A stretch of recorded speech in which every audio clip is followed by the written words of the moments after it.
अरुण जी, देश भर में जो चल रहा है, अलग अलग राज्यों में चल ही रहा है, यूपी में क्या है समीकरण 24 का? हैं कि जिन विपक्षी एकता को बनाने की कवायद लोग कर रहे हैं, उत्तर प्रदेश में वहां विपक्षी एकता धराशायी हो जा रही है। यहाँ दो बड़े दल हैं, एक बसपा एक सपा। सपा का कुचोट है और बसपा का कुचोट है, लेकिन ये दोनों एक दूसरे से लड़ रहे हैं खुद धकाधक। अब यूपी के नेताओं ने एक तरह से हार मान ली है कि वो नीतीश कुमार के भरोसे जाना चाहते हैं। बिल्कुल मान चुके हैं, वो धराशायी हो चुके हैं, अपने आप को मान चुके हैं कि मैं अकेले नहीं लड़ सकता, हरा नहीं पाएंगे बीजेपी, उनको लग वो जान रहे हैं। यूपी में बीजेपी को कितनी सीटें जीतते देख रहे हैं? मैं तो देख रहा हूँ 70 से ऊपर जा रही है आज की डेट। कहाँ आएंगे, कौन लड़ेगा इनके साथ? साइकिल वाले कितना पाएंगे? जीरो। एक को सीट नहीं जीतेगा। वहां के लोग थोड़ा समझदार हैं, वहां के लोग योजनाओं को समझते हैं। यहाँ के लोग योजनाओं कम समझते हैं, 5 किलो राशन समझते ज्यादा, 500 रुपया ज्यादा समझते हैं। सुहेलदेव पार्टी कहाँ खड़ी है, किसके साथ है लोकसभा चुनाव में, किस ओर जाएगी? देखिए भैया, विपक्षी दलों के साथ कि सत्ताधारी दल? चुनाव बहुत ज्यादा दूर नहीं है। तमाम दल जो हैं, विपक्षी दल जो हैं, वो गठबंधन के लिए और अपनी अपनी तैयारियों को पुख्ता करने के लिए भागदौड़ कर रहे हैं। नीतीश कुमार अलग अलग नेताओं से मिल रहे हैं, कांग्रेस भी बहुत उत्साहित है कर्नाटक के बाद। अरुण राजभर हमारे साथ हैं। अरुण जी, देश भर में जो चल रहा है, अलग अलग राज्यों में चल ही रहा है, यूपी में क्या है समीकरण 24 का? जिस तरह का समीकरण वर्तमान में चल रहा है, परिस्थितियां बदल चुकी हैं। आज की जो घटनाक्रम है, अब जैसा जिक्र हुआ, कर्नाटक बहुत उत्साहित कांग्रेस से 2019 से पहले भी कर्नाटक में इसी तरीके से एक जाल बिछी थी, जिस जाल पर बहुत सारे लोग खड़े दिखे थे। उस समय कांग्रेस के बगल में सोनिया गांधी जी के बगल में बहन जी खड़ी थी।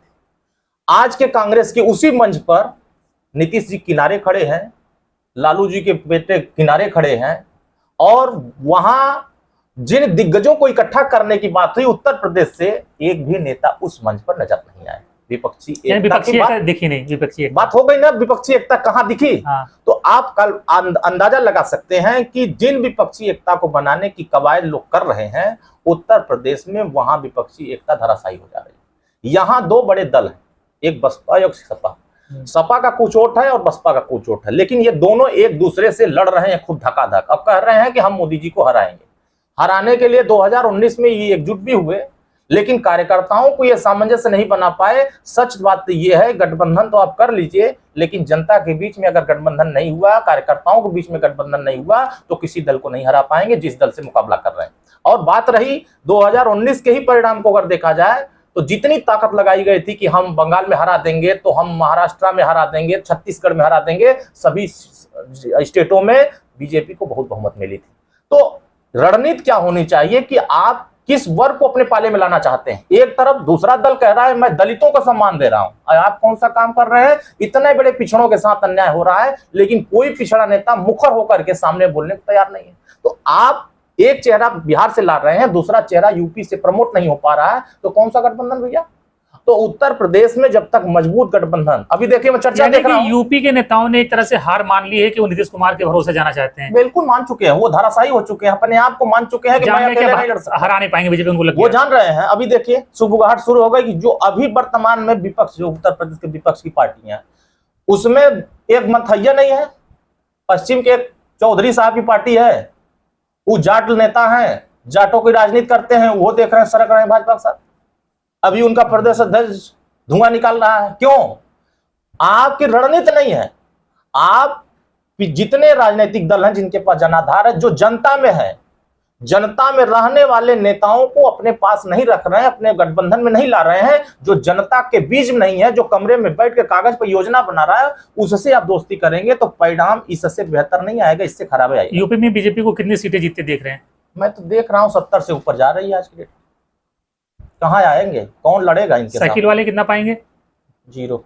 एक को सीट नहीं जीतेंगे। वह बचा लें मैनपुरी, वो बहुत है, लेकिन हाँ कोशिश कर रहे हैं, अभी कोशिश कर रहे हैं। रणनीति अभी कुछ और बदल सकते, समीकरण कुछ और बदल सकते। वो तो कह रहे हैं भाजपा को हम भगा देंगे यूपी से। नहीं भगा सकते। कैसे भगा देंगे?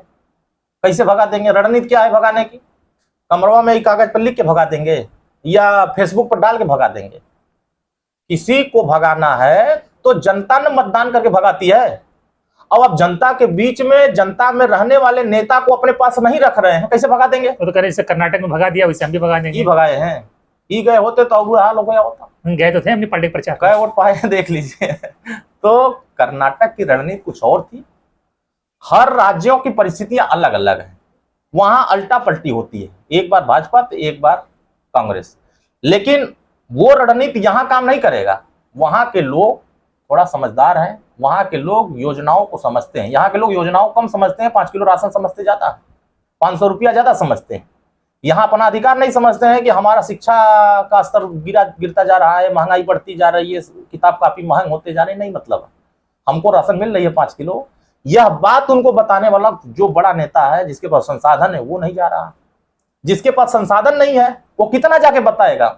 वो 1000 में बता रहा है, जिसके पास संसाधन है वो जाता 10,000 में बताता, तो बात बड़ी होती है। सुहेल देव पार्टी कहाँ खड़ी है, किसके साथ है लोकसभा चुनाव में, किस ओर जाएगी? देखिए भैया, विपक्षी दलों के साथ कि सत्ताधारी पार्टी के साथ? हम न पक्षी न विपक्षी, अभी हमारा योजना सीधे सीधे जहां जनता वोट करती है, जहां जनता को जगाने की बात होती है, अपने साथ खड़ा करने की बात होती है, हम वहां जा रहे हैं। अभी देखिए, हम वेट एंड वॉच की पॉलिसी नहीं, कौनो वेट वॉच कोई पॉलिसी नहीं, हमारी एक पॉलिसी है, जितना जनता को अपने साथ खड़ा कर लीजिए, अपनी ताकत बना लीजिए।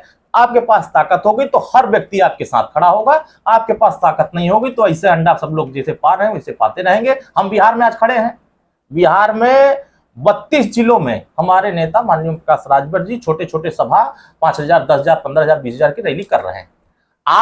आज भी पश्चिमी पूर्वी चंपारण में रैली है, अब देखिएगा। तो हर जगह हम रैली करके जनता को जोड़ रहे हैं।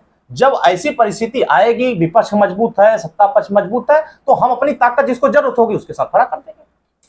देखिए, ये अरुण जी का विश्लेषण आपने सुना। उनका कहना है कि बीजेपी की पोजीशन यूपी में फिलहाल तो बहुत मजबूत है, और जिस तरह से समीकरण भी दिख रहे हैं, बीजेपी 70 से ज़्यादा सीटें यूपी में जीतती हुई दिख रही है।